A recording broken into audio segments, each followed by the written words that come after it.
नमस्कार दोस्तों, स्वागत है आपका हमारे चैनल बिहारी नॉनस्टॉप न्यूज में। तो चलिए बिहार की 10 प्रमुख बड़ी खबरों को जानते हैं। तो खबरों की ओर आगे बढ़ने से पहले एक नजर सुर्खियों पर। पटना एम्स में डॉक्टरों की लापरवाही से महिला के पेट में छूटी रुई, परिजनों ने किया हंगामा। पटना में कोरोना को लेकर बढ़ाई गई सख्ती, गाइडलाइन का कड़ाई से पालन करने का दिया गया निर्देश। मुजफ्फरपुर में बेसहारा मरीजों का सहारा बनेगा एसकेएमसीएच, अत्याधुनिक वार्ड का किया जा रहा है निर्माण। बिहार में 7वें चरण के लिए विद्यालय वार जुटाई जा रही है रिक्तियां, प्राथमिक शिक्षक नियोजन की तैयारी शुरू। मेडिकल प्रश्न पत्र लीक मामले में एनएमसीएच के एमबीबीएस छात्र गिरफ्तार, जाने पूरा मामला। पटना का एम्स अस्पताल में लोग अक्सर बेहतर इलाज एवं सुविधा के लिए आते हैं, लेकिन पटना एम्स से एक ऐसा मामला सामने आया है जहां डॉक्टरों ने ऑपरेशन के दौरान महिला मरीज के पेट में रुई छोड़ दी। इस महिला की सर्जरी बीते साल सितंबर महीने में हुई थी। ऑपरेशन के 9 महीने बाद जब महिला के पेट में दर्द उठा तो अल्ट्रासाउंड कराया गया, जहाँ जाँच में पेट के अंदर रुई होने की बात सामने आई है। प्राप्त जानकारी के अनुसार पीड़ित महिला का नाम पूजा कुमारी है और वह पटना के दानापुर स्थित सगुना मोड़ की रहने वाली है। वह खुद मसौड़ी अनुमंडलीय अस्पताल में मेडिकल ऑफिसर के पद पर तैनात है। बताया जा रहा है कि 14 सितंबर 2021 को पटना एम्स में उनकी डिलीवरी ऑपरेशन के जरिए हुई थी। एम्स के संबंधित विभाग की एचओडी और डीन डॉक्टर हिमानी और उनकी टीम ने महिला मरीज की डिलीवरी कराई थी। ऑपरेशन के 15 दिन बाद ही टाका पक गया तो एम्स दिखाने के लिए पूजा दोबारा आई। इस पर डॉक्टर हिमानी ने फटकार लगाते हुए कहा था कि लापरवाही की वजह से टाका पक गया है। देश में कोरोना वायरस के बढ़ते संक्रमण के बीच बिहार में स्वास्थ्य विभाग अब अलर्ट मोड पर आ रही है। इसे लेकर पटना जिले में भी तैयारियां तेज हो रही है। देश के कई राज्यों में हर दिन 3 से 4 हजार संक्रमित मरीज मिलने लगे हैं। इसे लेकर अब पटना में भी अलर्ट जारी कर दिया गया है। पटना में बाहर से आने वाले लोगों के लिए अब जाँच को अनिवार्य कर दिया गया है। पटना एयरपोर्ट, पटना जंक्शन और दानापुर स्टेशन पर भी जाँच टीम की संख्या बढ़ा दी गई है। वहीं लोगों को लगातार जागरूक करते हुए सावधानी बरतने की अपील की जा रही है। पटना जिले में बीते 10 दिनों से प्रतिदिन 5 से 12 नए मरीज मिल रहे हैं, जिसको देखते हुए सिविल सर्जन के निर्देश पर अब शहर के मीठापुर, आटाघाट, मुसल्लपुर हाट आदि बड़ी सब्जी मंडियों में कोरोना जांच अनिवार्य कर दिया गया है। इसके साथ ही गांधी मैदान, बेरिया आदि बस स्टैंड पर भी कोरोना जांच अनिवार्य होगा, जिसका कोई नहीं उन लोगों का एसकेएमसीएच सहारा बनेगा। एसकेएमसीएच में बेसहारा मरीजों के लिए अलग से वार्ड बनाए जा रहे हैं। अस्पताल में ऐसे मरीजों के लिए अलग से वार्ड बनाकर उनकी बेहतर देखभाल की व्यवस्था की जाएगी। एसकेएमसीएच में मेडिसिन वार्ड के पास स्थित खाली जमीन में भवन बनाया जा रहा है। बेसहारा वार्ड में अन्य वार्ड की तरह 24 घंटे पैरामेडिकल स्टाफ व स्टाफ नर्स तैनात रहेंगी, जो कि भर्ती मरीज की देखभाल करेंगे। यही नहीं, बेसहारा वार्ड में भी भर्ती मरीज को अस्पताल प्रबंधन की तरफ से तीनों टाइम खाना व समय पर दवा खिलाने के लिए बाकायदा एक केयर टेकर भी तैनात किया जाएगा। शुरुआत में बेसहारा वार्ड में 30 महिला व 30 पुरुष बेड की व्यवस्था होगी, लेकिन बेसहारा मरीजों की संख्या बढ़ने पर लावारिस वार्ड में बेड की संख्या बढ़ाई जाएगी। एसकेएमसीएच के अधीक्षक बाबू साहब झा के मन में अस्पताल में लावारिस वार्ड बनाने का विचार उस समय आया जब वह बीते दिनों रूटीन में वार्ड का निरीक्षण कर रहे थे। उन्होंने देखा कि एक बेसुध व्यक्ति को स्थानीय लोग इलाज के लिए एसकेएमसीएच के वार्ड में छोड़ गए हैं, लेकिन इलाज के दौरान लावारिस व्यक्ति के पास कोई परिजन मौजूद नहीं था।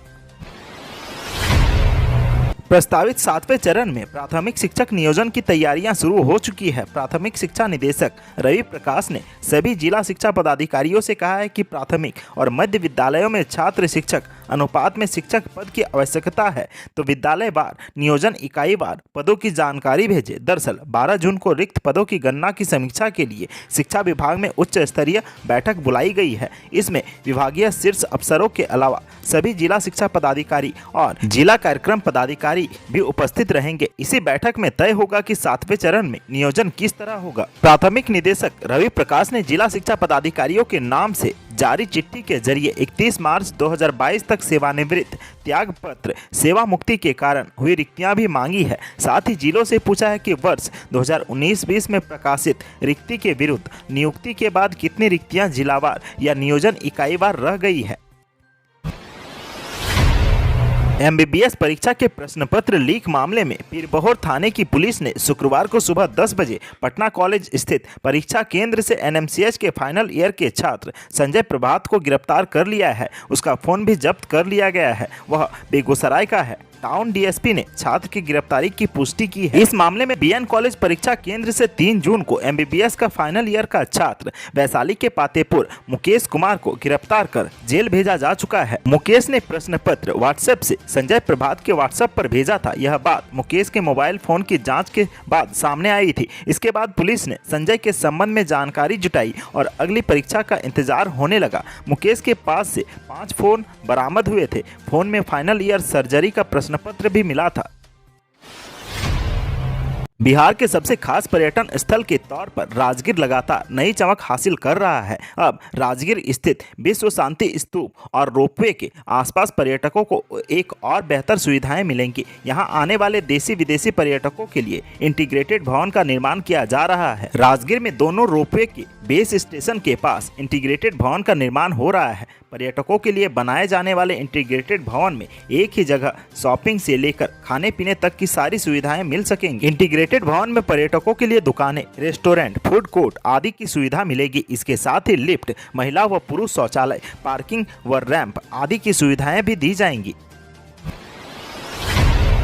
बिहार में अब धान की नई वैरायटी खोजी गई है जिसे उपजाने के लिए किसानों को खेत में कम पानी और खाद की जरूरत होगी। इसकी खोज भागलपुर जिला के खबौर स्थित बिहार कृषि विश्वविद्यालय में की गई है। यह धान 140 दिनों के अंदर तैयार हो जाएगा और बेहद कम खर्चे में किसानों को इससे अधिक लाभ मिल सकेगा। यह फसल कई बीमारियों के प्रकोप से मुक्त रहेगा। इसे अगले साल राष्ट्रीय स्तर पर लॉन्च किया जा सकता है। मीडिया रिपोर्ट के अनुसार बिहार कृषि विश्वविद्यालय भागलपुर में सबौर मंसूरी की खोज की गई है। यह एक अलग किस्म की धान है। इस धान को उपजाने के लिए किसानों को आम धान की तरह अधिक पानी और खाद की जरूरत नहीं होगी। ये कम पानी और कम खाद की खपत के साथ तैयार हो जाएगा। इसका उत्पादन प्रति हेक्टेयर 60 से 70 क्विंटल हो सकेगा, जिसका सीधा लाभ किसानों को मिलेगा। कम खर्च के साथ अधिक धान की प्राप्ति किसानों के लिए लाभदायक होगा। सबौर मंसूरी पौधे करीब 100 सेंटीमीटर लंबे होते हैं और बुआई के बाद 140 दिनों के अंदर पककर तैयार हो जाते हैं। इसके दाने का रंग गोल्डन और नाटा मंसूरी जैसा होता है। एक पौधे में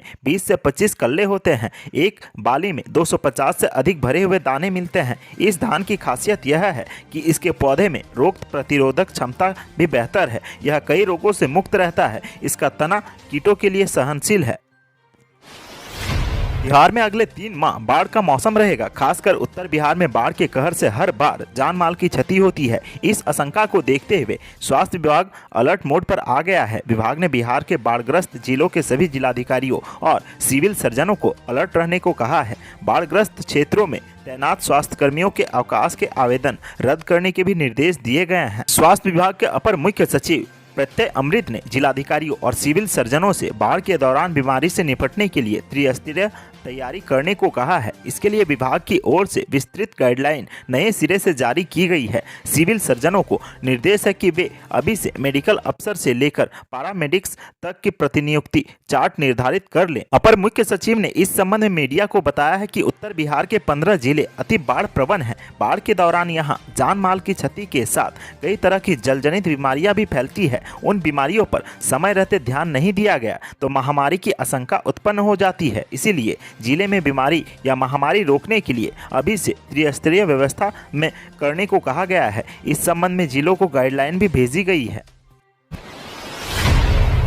बिहार के किशनगंज जिले के विभिन्न प्रखंडों में शारीरिक शिक्षक की नियुक्ति में कई अनियमितताओं का पता चला है। बिना ओरिजिनल कागजात के जांच के ही अभ्यर्थियों की बहाली कर ली गई है। नतीजा यह निकला कि एक ही अभ्यर्थी को 2 प्रखंड में बहाली हो गई है। मामला दिघल बैंक और किशनगंज प्रखंड से जुड़ा बताया जाता है। इन दोनों प्रखंडों में शारीरिक शिक्षकों की विगत दिनों हुई बहाली में अभ्यर्थी सद्दाम हुसैन को नियुक्ति पत्र दे दिया गया है। मामला का खुलासा तब हुआ जब किशनगंज जिले की वेबसाइट पर उपलब्ध जिले के सभी 7 प्रखंडों के चयन सूची को देखा गया। बताते चले कि मूल रूप से बंगाल के हरिचंद्रपुर निवासी सद्दाम हुसैन ने बंगाल बोर्ड से सेकेंडरी बोर्ड की परीक्षा 2007 में पास की, जिसके बाद बिहार बोर्ड की शारीरिक शिक्षा और स्वास्थ्य प्रशिक्षक क्षमता परीक्षा 2019 में पास की। इसके बाद सूबे में ही हो रही शारीरिक शिक्षकों की बहाली के लिए आवेदन दिया और इनका चयन 2 प्रखंडों में एक साथ हो गया। इसके बाद इन्होंने दोनों प्रखंडों में एक साथ काउंसलिंग भी करवा ली।